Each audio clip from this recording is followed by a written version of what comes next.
Count Magnus by M.R. James. By what means the papers out of which I have made a connected story came into my hands is the last point which the reader will learn from these pages. But it is necessary to prefix to my extracts from them a statement of the form in which I possess them. They consist, then, partly of a series of collections for a book of travels, such a volume as was a common product of the 40s and 50s. Horace Marryat's Journal of a Residence in Jutland and the Danish Isles is a fair specimen of the class to which I allude. These books usually treated of some unknown district on the continent. They were illustrated with woodcuts or still plates. They gave details of hotel accommodation and of means of communication, such as we now expect to find in any well-regulated guidebook, and they dealt largely in reported conversations with intelligent foreigners, racy innkeepers, and garrulous peasants. In a word, they were chatty. Begun with the idea of furnishing material for such a book, my papers as they progressed assumed the character of a record of one single personal experience, and this record was continued up to the very eve, almost, of its termination. The writer was a Mr. Wraxall. From my knowledge of him, I have to depend entirely on the evidence his writings afford, and from these I deduce that he was a man past middle age, possessed of some private means, and very much alone in the world.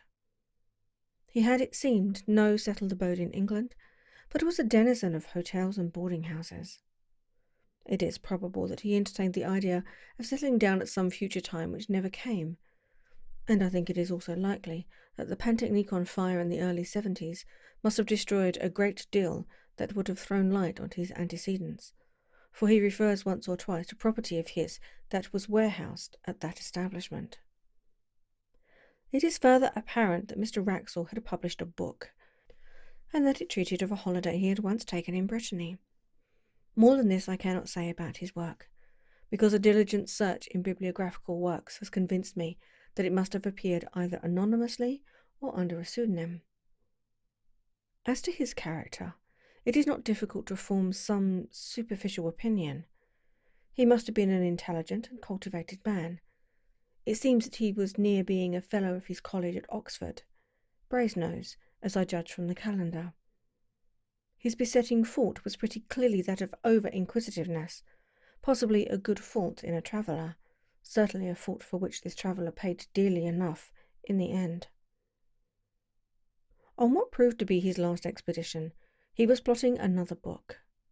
Scandinavia, a region not widely known to Englishmen 40 years ago, had struck him as an interesting field.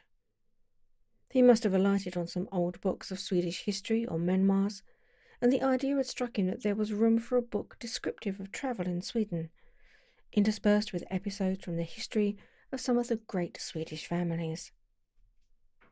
He procured letters of introduction, therefore, to some persons of quality in Sweden, and set out thither in the early summer of 1863.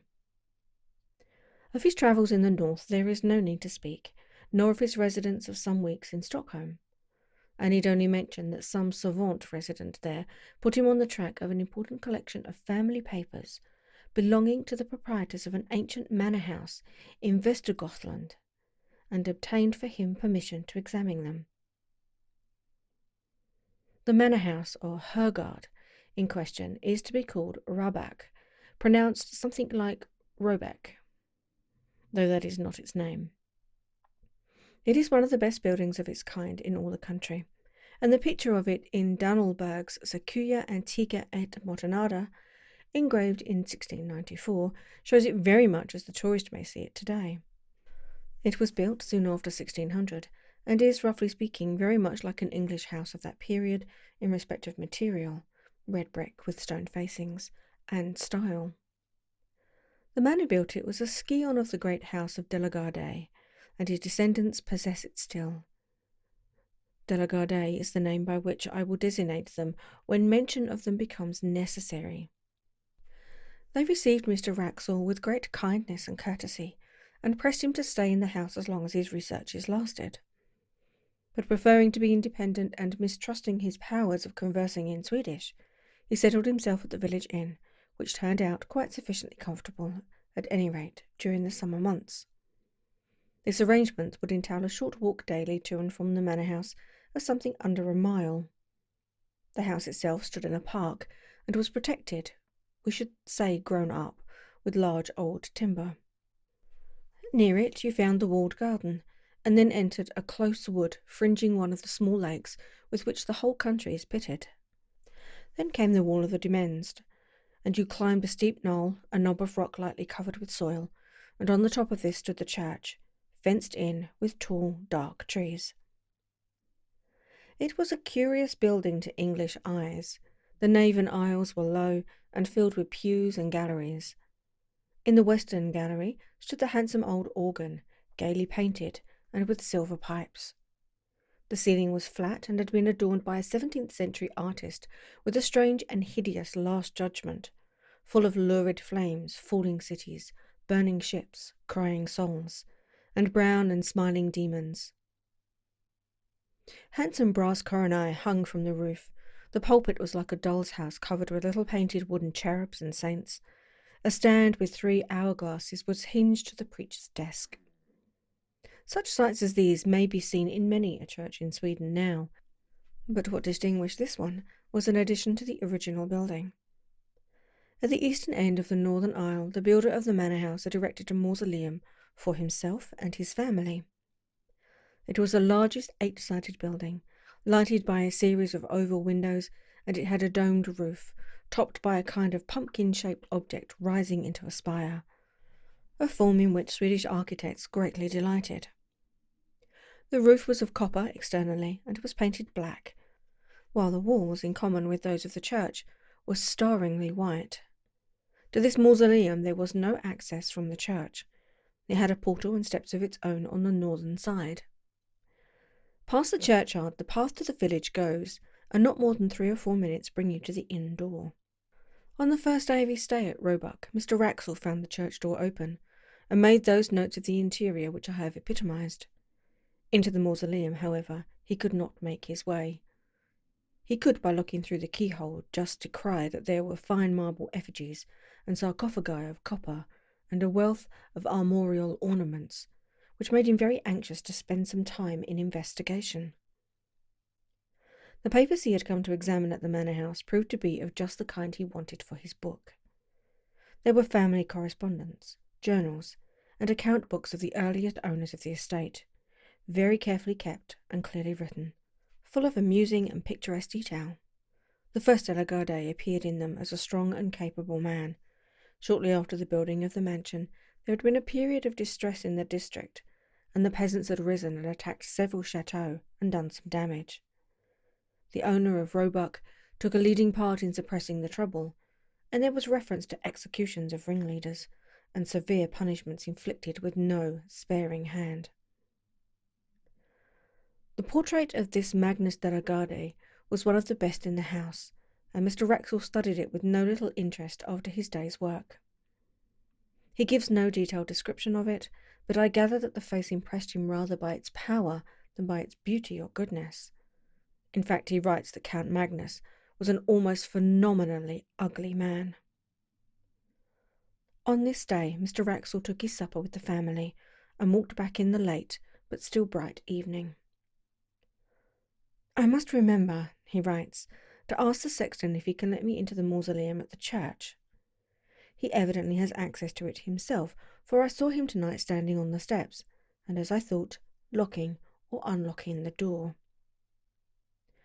I found that early on the following day Mr. Wraxall had some conversation with his landlord. His setting it down at such length as he does surprised me at first, but I soon realised that the papers I were reading were, at least in their beginning, the materials for the book he was meditating, and that it was to have been one of those quasi-journalistic productions which admit of the introduction of an admixture of conversational matter. His object, he says, was to find out whether any traditions of Count Magnus de la Garde lingered on in the scenes of that gentleman's activity, and whether the popular estimate of him were favourable or not. He found that the Count was decidedly not a favourite. If his tenants came late to their work on the days which they owed to him as lord of the manor, They were set on the wooden horse, or flogged and branded in the manor house yard. One or two cases there were of men who had occupied lands which encroached on the lord's domain, and whose houses had been mysteriously burnt on a winter's night, with the whole family inside. But what seemed to dwell on the innkeeper's mind most, for he returned to the subject more than once, was that the Count had been on the Black Pilgrimage, and had brought something, or someone, back with him. You will naturally inquire, as Mr. Wraxall did, what the Black Pilgrimage may have been, but your curiosity on the point must remain unsatisfied for the time being, just as his did. The landlord was evidently unwilling to give a full answer, or indeed any answer, on the point, and being called out for a moment, trotted out with obvious alacrity, only putting his head in at the door a few minutes afterwards to say that he was called away to Skara and should not be back till evening. So Mr. Wraxall had to go unsatisfied to his day's work at the manor house. The papers on which he had just then engaged soon put his thoughts into another channel, for he had to occupy himself with glancing over the correspondence between Sophia Albertina in Stockholm and her married cousin Ulrika Leonora at Roebuck in the years 1705 to 1710. The letters were of exceptional interest from the light they threw upon the culture of that period in Sweden, as anyone can testify who has read the full edition of them in the publications of the Swedish Historical Manuscripts Commission. In the afternoon he had done with these, and after returning the boxes in which they were kept to their places on the shelf, he proceeded very naturally to take down some of the volumes nearest to them, in order to determine which of them had best be his principal subject of investigation next day. The shelf he had hit upon was occupied mostly by a collection of account books in the writing of the first Count Magnus, but one among them was not an account book, but a book of alchemical and other tracts in other 16th century hand. Not being very familiar with alchemical literature, Mr. Wraxall spends much space, which he might have spared in setting out the names and beginnings of the various treaties: the Book of the Phoenix, Book of the 30 Words, Book of the Toad, Book of Miriam, Turba Philosophorum, and so forth. And then he announces with a good deal of circumstance his delight at finding, on a leaf originally left blank near the middle of the book, some writings of Count Magnus himself, headed Liber Nigrae Peregrinatonitis. It is true that only a few lines were written, but there was quite enough to show that the landlord had that morning been referring to a belief at least as old as the time of Count Magnus, and probably shared by him. This is the English of what was written. If any man desires to obtain a long life, if he would obtain a faithful messenger and see the blood of his enemies, it is necessary that he should first go into the city of Chorazin and there salute the prince. Here there was an erasure of one word, not very thoroughly done, so that Mr. Wraxall felt pretty sure that he was right in reading it as heiress of the heir. But there was no more of the text copied, only a line in Latin: Quaere reliquia hujus materiae inter sequitura. See the rest of this matter among the more private things. It could not be denied that this threw a rather lurid light upon the tastes and beliefs of the Count. But to Mr. Wraxall, separated from him by nearly 3 centuries, the thought that he might have added to his general forcefulness alchemy, and to alchemy something like magic, only made him a more picturesque figure. And when, after a rather prolonged contemplation of his picture in the hall, Mr. Wraxall set out on his homeward way, his mind was full of the thoughts of Count Magnus.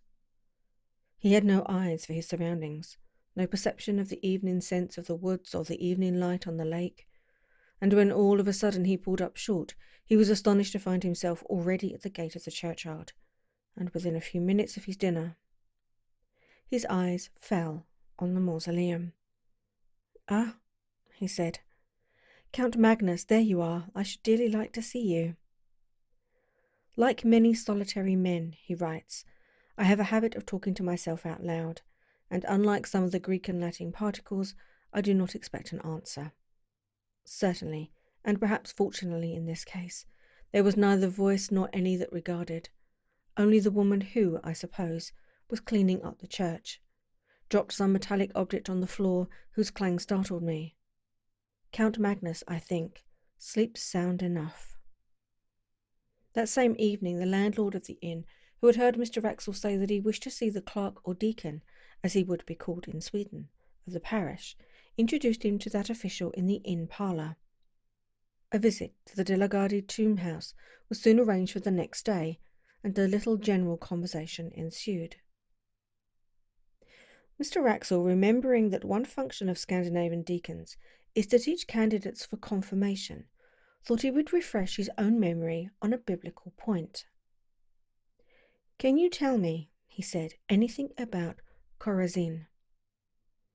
The deacon seemed startled, but readily reminded him how that village had once been denounced. "To be sure," said Mr. Wraxall, "it is, I suppose, quite a ruin now." "So I expect," replied the deacon. "I have heard some of our old priests say that Antichrist is to be born there, and there are tales." "Ah, what tales are those?" Mr. Wraxall put in. "Tales, I was going to say, which I have forgotten," said the deacon, and soon after that he said good night. The landlord was now alone, and at Mr. Wraxall's mercy, and that inquirer was not inclined to spare him. "Herr Nielsen," he said, "I have found out something about the Black Pilgrimage. You may as well tell me what you know. What did the Count bring back with him?" Swedes are habitually slow, perhaps, in answering, or perhaps the landlord was an exception. I am not sure, but Mr. Wraxall notes that the landlord spent at least 1 minute in looking at him before he said anything at all. Then he came close up to his guest, and with a good deal of effort he spoke. "Mr. Wraxall, I can tell you this one little tale, and no more. Not any more. You must not ask anything when I have done. In my grandfather's time, that is 92 years ago, there were 2 men who said, 'The Count is dead. We do not care for him. We will go tonight and have a free hunt in his woods. The long wood on the hill that you have seen behind Roebuck.' All those that heard them say this, they said, 'No, do not go. We are sure you will meet with persons walking who should not be walking. They should be resting, not walking.' These men laughed. There were no forestmen to keep the wood, because no one wished to live there. The family were not here at the house. These men could do what they wished. Very well. They go to the wood that night. My grandfather was sitting here in this room. It was the summer and a light night. With the window open he could see out of the wood and hear. So he sat there, and 2 or 3 men with him, and they listened. At first they hear nothing at all. Then they hear someone. You know how far away it is? They hear someone scream, just as if the most inside part of his soul was twisted out of him. All of them in the room caught hold of each other, and they sat so for 3/4 of an hour. Then they heard someone else, only about 300 ells off. They heard him laugh out loud. It was not one of those 2 men that laughed, and indeed they have all of them said that it was not any man at all. After that, they hear a great door shut. Then, when it was just light with the sun, they all went to the priest, and they said to him, 'Father, put on your gown and your ruff, and come to bury these men, Anders Bjornsson and Hans Thorbjørn.' You understand that they were sure these men were dead, so they went to the wood. My grandfather never forgot this. He said they were all like so many dead men themselves. The priest, too, he was in a white fear. He said when they came to him, 'I heard one cry in the night, and I heard one laugh afterwards. If I cannot forget that, I shall not be able to sleep again.' So they went to the wood, and they found these men on the edge of the wood. Hans Thorbjørn was standing with his back against the tree, and all the time he was pushing with his hands, pushing something away from him which was not there. He was not dead. And they led him away and took him to the house of Nycjoping, and he died before the winter, but he went on pushing with his hands. Also, Anders Bjornsson was there, but he was dead. And I tell you this about Anders Bjornsson, that he was once a beautiful man, but now his face was not there, because the flesh of it was sucked away off the bones. You understand that? My grandfather did not forget that. And they laid him on the bier which they brought, and they put a cloth over his head. And the priest walked before, and they began to sing the psalm for the dead as well as they could. So as they were singing the end of the first verse, one fell down, who was carrying the head of the bier, and the others looked back, and they saw that the cloth had fallen off. The eyes of Anders Bjornsson were looking up, because there was nothing to close over them. And this they could not bear. Therefore the priest laid the cloth upon him and sent for a spade, and they buried him in that place. The next day Mr. Wraxall recalls that the deacon called for him soon after his breakfast and took him to the church and mausoleum. He noticed that the key of the latter was hung on a nail just by the pulpit, and it occurred to him that, as the church door seemed to be left unlocked as a rule, it would not be difficult for him to pay a second and more private visit to the monuments, if there proved to be more of interest among them than could be digested at first. The building, when he entered it, he found not unimposing. The monuments, mostly large erections of the 17th and 18th centuries, were dignified if luxuriant, and the epitaphs and heraldry were copious. The central space of the domed room was occupied by 3 copper sarcophagi, covered with finely engraved ornament. 2 of them had, as is commonly the case in Denmark and Sweden, a large metal crucifix on the lid. The third, that of Count Magnus, as it appeared, had instead of that a full-length effigy engraved upon it, and round the edge were several bands of similar ornament representing various scenes. One was a battle, with cannon belching out smoke, and walled towns, and troops of pikemen. Another showed an execution. In a third, among trees, was a man running at full speed, with hair flying and outstretched hands. After him followed a strange form. It would be hard to say whether the artist had intended it for a man, and was unable to give the requisite similitude, or whether it was intentionally made as monstrous as it looked. In view of the skill with which the rest of the drawing was done, Mr. Wraxall felt inclined to adopt the latter idea. The figure was unduly short, and was for the most part muffled in a hooded garment which swept the ground. The only part of the form which projected from that shelter was not shaped like any hand or arm. Mr. Wraxall compares it to the tentacle of a devilfish, and continues, "On seeing this, I said to myself, this, then, which is evidently an allegorical representation of some kind, a fiend pursuing a hunted soul, may be the origin of the story of Count Magnus and his mysterious companion." Let us see how the huntsman is pictured. Doubtless it will be a demon blowing his horn. But as it turned out, there was no such sensational figure, only the semblance of a cloaked man on a hillock, who stood leaning on a stick and watching the hunt with an interest which the engraver had tried to express in his attitude. Mr. Wraxall noted the finely worked and massive steel padlocks, 3 in number, which secured the sarcophagus.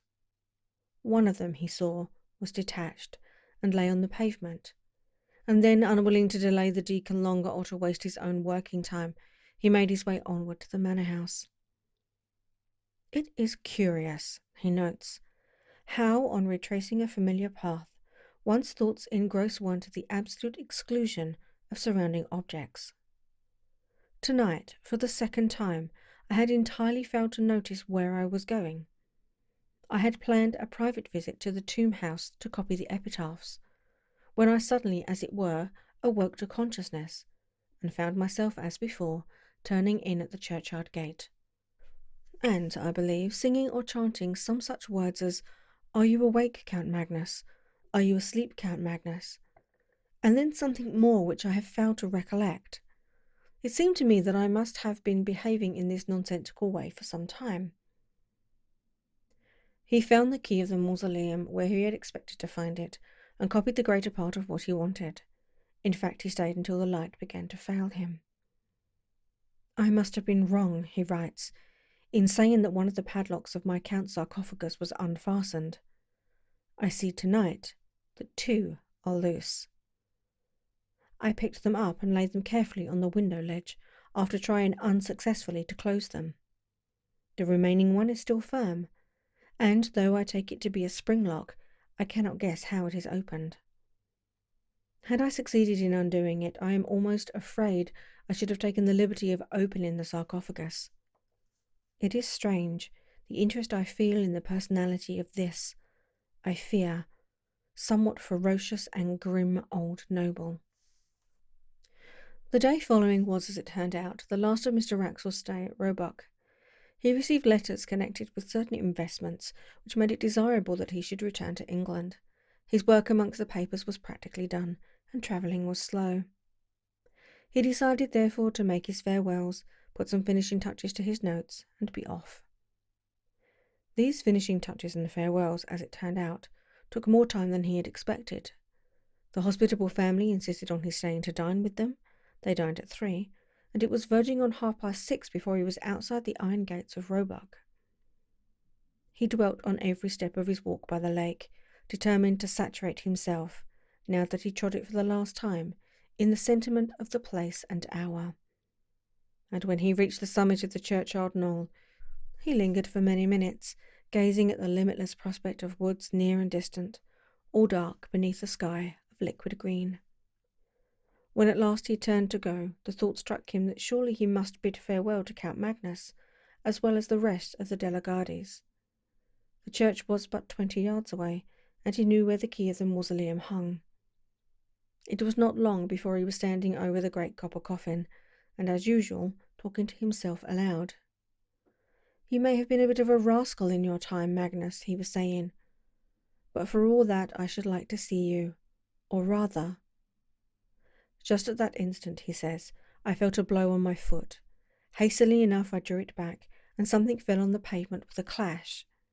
It was the third, the last of the 3 padlocks which had fastened the sarcophagus.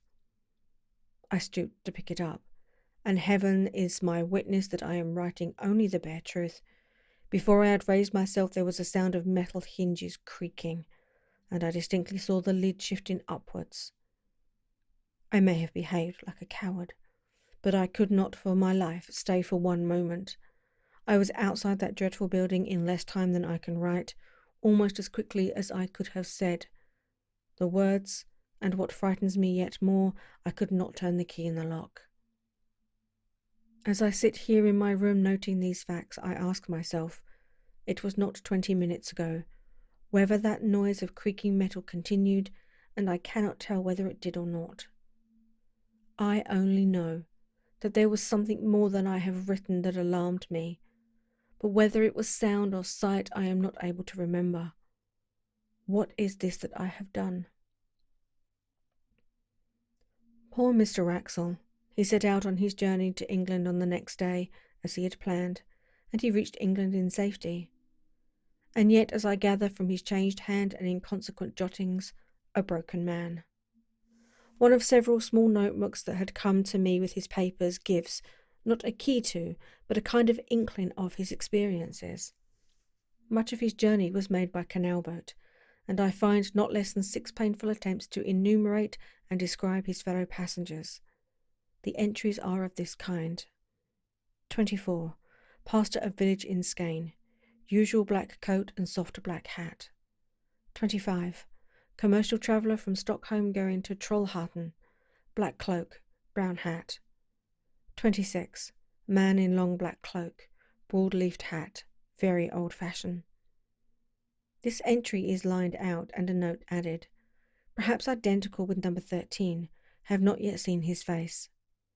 On referring to number 13, I find that he is a Roman priest in a cassock. The net result of the reckoning is always the same. 28 people appear in the enumeration, one being always a man in a long black cloak and broad hat, and another a short figure in dark cloak and hood.